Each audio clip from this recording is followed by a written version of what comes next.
Well, friends of Mundo Maldini, an amazing match. The first leg of the Champions League round of 16, Real Madrid versus Atletico de Madrid. Here we are, Champions League.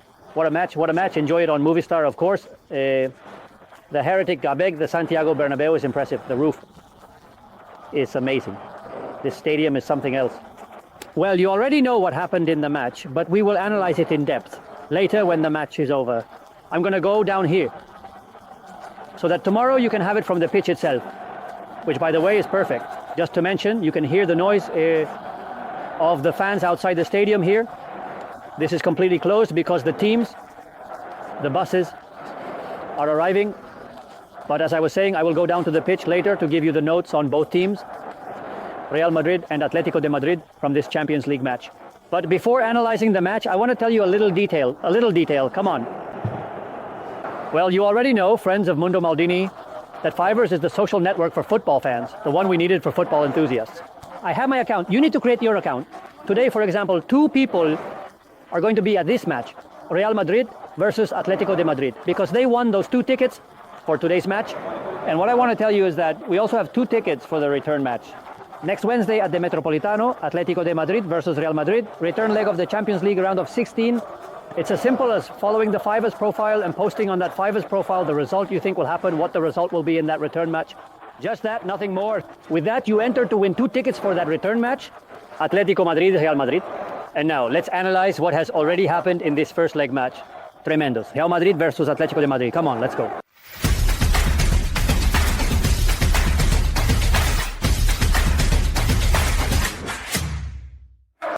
Well, friends of Mundo Maldini, while we are still watching, by the way, we have the great Noemi de Miguel as the camera operator from Mundo Maldini. Noemi, please, if you can focus on the Atletico de Madrid fans who are still there, logically for security reasons. They have been asked to stay a little longer.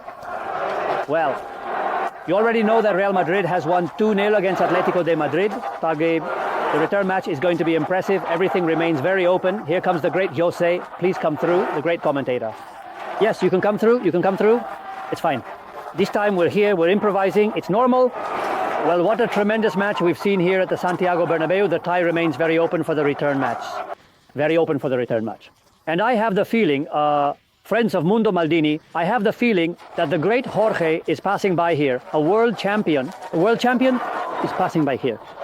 There's no water here? There's no water here. I interrupt for an umbrella.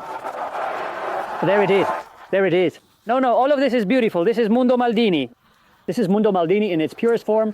Look, I'm going to introduce Inma as well, who is here with us. And Miguel Angel Moya is leaving.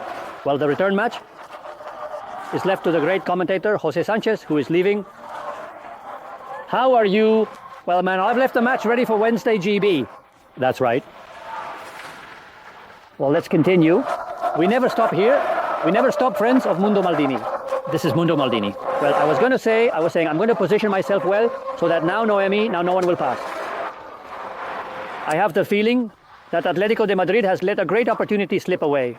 And I don't mean by this that they can't come back, because of course the return match is very open and Atletico de Madrid can come back in the return leg. I'm not saying they can't. But today Real Madrid gave me a feeling, honestly, quite poor collectively. It's true that Brahim later said on Movistar, in the end, of course, Real Madrid has so much individual talent that with 2 strikes, they scored 2 goals. The first was that play by Valverde, a great pass from Valverde for Rodrygo's great goal, and then the individual play by Brahim. Commenting on the match, it was very evident that Real Madrid will always have that. But of course, today, Atletico de Madrid faced a Real Madrid that had many problems in creating play, that didn't have Jude Bellingham, that had Rudiger in a rather average state. Practically did nothing. We'll see the ratings later, but practically did nothing. Kylian Mbappe without a playmaker because Modric obviously couldn't start. He played the other day in Seville. The entire match against Betis. And of course, Atletico de Madrid is a team that doesn't press high. It's a team that retreats a lot, makes a very good defense of the area, very good defense of the midfield, of the interior zones. And Real Madrid with Camavinga and Tchouaméni was not able to make interior passes. So Madrid did have the ball a little more at many moments, but practically without creating danger from the inside. They only had options in individual plays, which is what happened. 2 individual strikes, 2 goals from Real Madrid. Atletico de Madrid had very good moments. I really like Dipple, by the way. And Barrios also had very good moments of dominating the game, of having quite a bit of control, but they also lacked the ability to create real danger. The goal, in reality, the match is decided by 3 up. Fabulous individual action. When you have a match like this, with so much talent, with so many talented players in the end, it's evident that the players can make the difference. Julian Alvarez's goal is truly incredible. I was discussing it with Jorge Valdano at halftime. It's just unstoppable. Courtois is well positioned, but it's an absolutely unstoppable shot. Just as Rodrygo's shot is unstoppable, and Brahim's shot is unstoppable for Oblak, I have the feeling, friends of Mundo Maldini, that beyond the individual brilliance, Atletico de Madrid has had phases of game control. In fact, with the score tied at 1, there was a moment when Madrid was having quite a few problems. Atletico de Madrid was dominating, arriving with the sense that they could create danger, but then real danger. They practically didn't create. There were very few goal-scoring opportunities in the match. I really liked, once again, Asensio in the center of Madrid's defense. Very secure. Once again, Asensio was very secure. And I think that in the end, Madrid lived off their talent. I like seeing from the right wing, and then they lived off individual talent, in this case from Brahim and Rodrygo. Because honestly, Kylian Mbappe played a very weak match, and Vinicius, in the end, Vinicius can be accused of being individualistic. I am not going to accuse him of that, because I believe that in a match like this, someone has to dare to try to break through even if it doesn't work out. I have always said that it's okay for wingers to lose the ball. What cannot happen is for a winger, if they receive the ball, to pass it back, because then for that, Vinicius has to take risks in his play.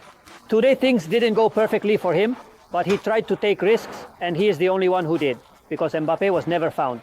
Rodrygo had some good plays, but the one who took the most risks was Vinicius. He wasn't lucky, he wasn't accurate, and that logically favored the excellent defense of Atletico de Madrid.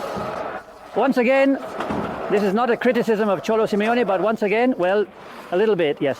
Once again, I have the feeling that Cholo didn't quite dare to go for the match. Atletico de Madrid really had it. They had the match controlled, dominated. Madrid was having a lot of problems. The Bernabeu was booing because Madrid didn't have the ability to create danger. And when Brahim made an individual play on January 2nd, he immediately brought in a third centre-back like Lenormand. Clearly, they settled for a 1-goal defeat that might help them in the return leg, but it's just one match. In the return leg, Jude Bellingham will be there. It's very unlikely that Kylian Mbappe will play as poorly in the return leg as he did today. He barely appeared. And in the return leg, Atletico de Madrid has to take risks because the initial result doesn't work for them. I think today they lost a great opportunity to make a significant impact in this tie, which I insist remains very open. I'm going to head down to the pitch in a little while to take notes. I'm going to make 2 videos. On one hand, I'll do the notes for Real Madrid, and on the other hand, the notes for Atletico de Madrid. Tomorrow I'm heading to Lisbon. I invite you, of course, to watch on Movistar that great match between Benfica and Barca. I found out, by the way, that Arsenal won on July 1st. I don't know what prediction I'm going to make for the return match. The percentages, I never give 0%, but you can almost give a 0% with about 7 in favor of Arsenal. But while the tie is very open here, Ancelotti said that a minimal advantage could be enough for him.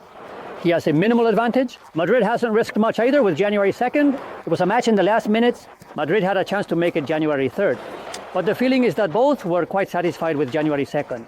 Madrid with many problems and Atletico de Madrid not daring to finish. Exceptional performance by Julian Alvarez. I wanted to finish with Julian Alvarez, who scored a truly remarkable goal. Anyway, from Santiago Bernabeu, these Champions League matches are the best. Imagine what the return match will be like. Of course, we will watch it on Movistar, that great return match. A hug. Thanks to Noemi for her patience. A hug. Bye.